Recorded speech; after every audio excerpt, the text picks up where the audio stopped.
Happy Monday morning, grade 3, 4.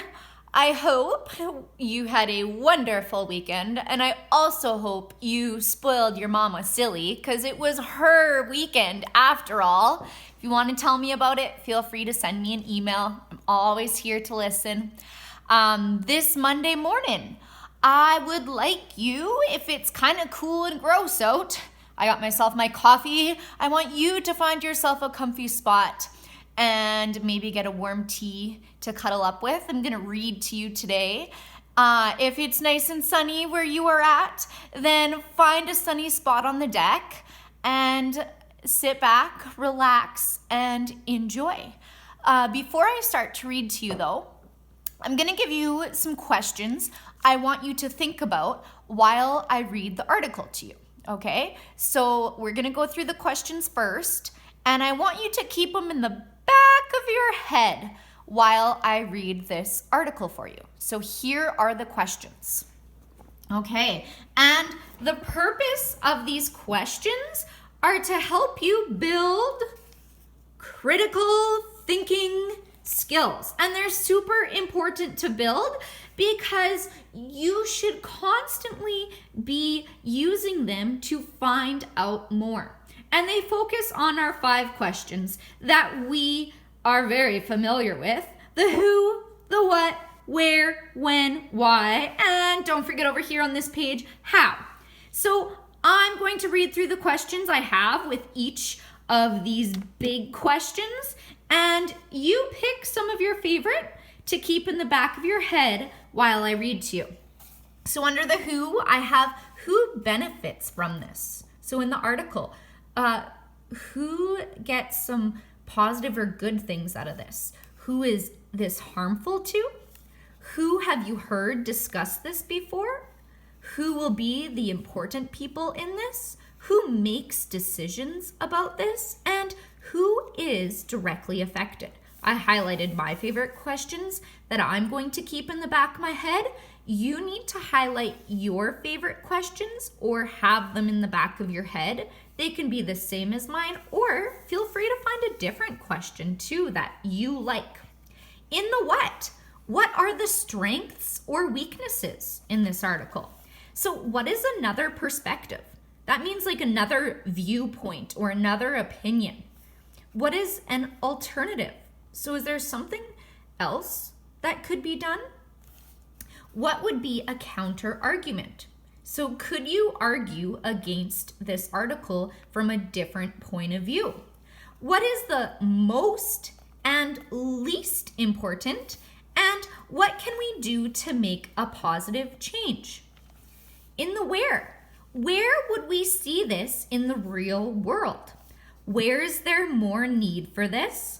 Where in the world would this be a problem?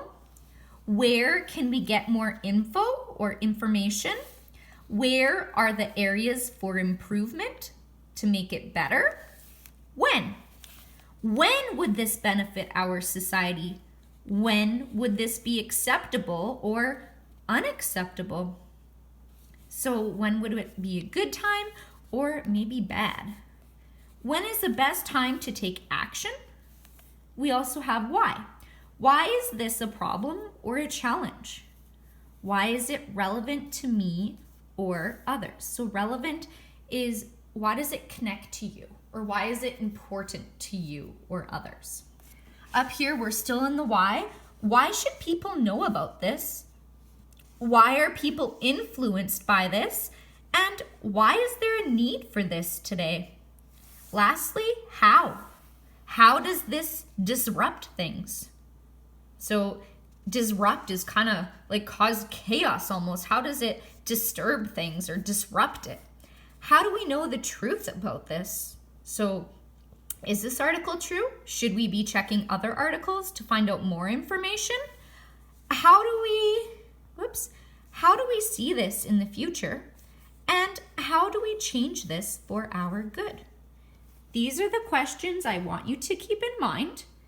And I've also emailed them to your parents as well. You can write them out if you choose, or just keep them in the back of your head. Make sure you're putting on your thinking cap. Here's the article. I'm going to read for you so you can follow along with me and keep some questions in the back of your head while we read this. So here is the title: With Humans on Lockdown, Animals Enjoy Life. And maybe you can even start with a who question. Who have you heard discuss this before? Have you heard about this before? So with billions of people on lockdown worldwide because of the coronavirus pandemic, the natural world has been given a taste of life with fewer people around. Many animals seem to be making the most of this human free time. In the town of Llandudno in Wales, Kashmir, goats normally roam the nearby hills. But as the town quieted, I'm not doing so good with this, sorry guys. But as the town quieted down because of the lockdown, the goats became more brave and curious. They began wandering through the town, exploring the strangely empty streets and eating bushes and flowers. There's a picture of these goats. Alrighty. It's not just there. In Nara, Japan, Sika, deer have been roaming through the streets and the subway stations. In April, a kangaroo hopped through the streets of Adelaide, Australia. In Israel, wild boars and jackals have been seen in the streets. Coyotes have been spotted in U.S. cities like San Francisco and Chicago. In San Diego, Chile, cougars have come in from the neighboring jungle. One cougar got trapped in an apartment building. There looks to be the coyote. But it's not just animals visiting cities. Many animals are doing better in their own homes now that humans are no longer bothering them.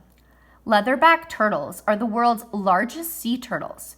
They're also threatened and in danger of dying out in some places. But in Florida this year, scientists have found an increase in turtle nests. Around 75 nests have been found, much more than last year. Scientists can't say for sure how much of the increase is due to lockdowns, but it is known that tourist activity on beaches destroys many nests. Thailand now saw an increase in its leatherback turtle nests. With the country on lockdown and without tourists, science found 11 turtle nests this year, the most they found in 20 years. Here's another picture.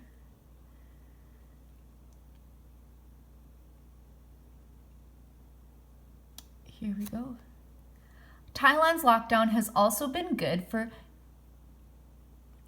dugongs. Dugongs are threatened sea animals similar to manatees. With waters now quieter, workers at one of Thailand's national parks have been filming and reporting on large groups of dugongs relaxing in its water. Similar things are happening in other places. The Bosphorus is a narrow strip of water running by Turkey's largest and busiest city, Istanbul. Normally, there is so much boat traffic and pollution on the Bosphorus that dolphins seem to stay away.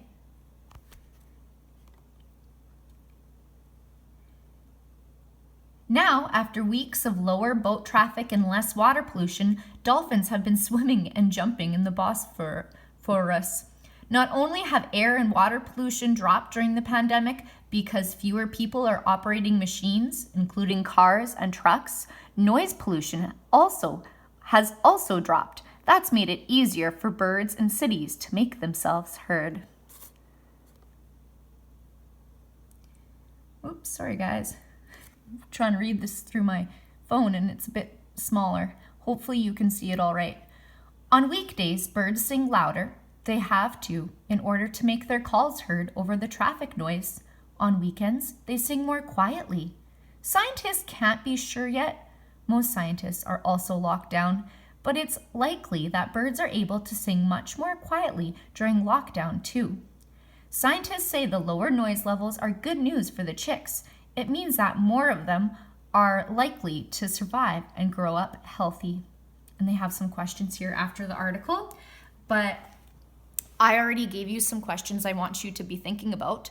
I thought it was a pretty interesting article. Also, where I'm in lockdown in Meadow Lake, there was a moose that was roaming around town a couple days ago. So maybe you've heard an article connected to this one, or something's happened near where you are locked down, but I don't want you just to focus on that. You can partially focus on that, but I also want you to focus on some other important questions. Like, who is influenced by this article? What's the good, or is there a bad part to it? I want you to use some critical thinking skills. And you can share what you think with a person you're locked down with, or maybe send a phone call to a friend or another grade 3-4 student, and you can have a discussion about this article, or you can write it down, type it up, send it to me. But I want you to start using your critical thinking skills and looking at some of those questions. So I'll show them to you one last time. You can pause the video on them, start really thinking a bit deeper about this article by using these questions and answering them. Here we go. So don't forget the who's, what's, the where's, the when's, the why's, and our how's. So form a discussion, form your opinion, think a little deeper, and you can send it my way or a friend's way. Thanks, grade 3-4. Enjoy your Monday.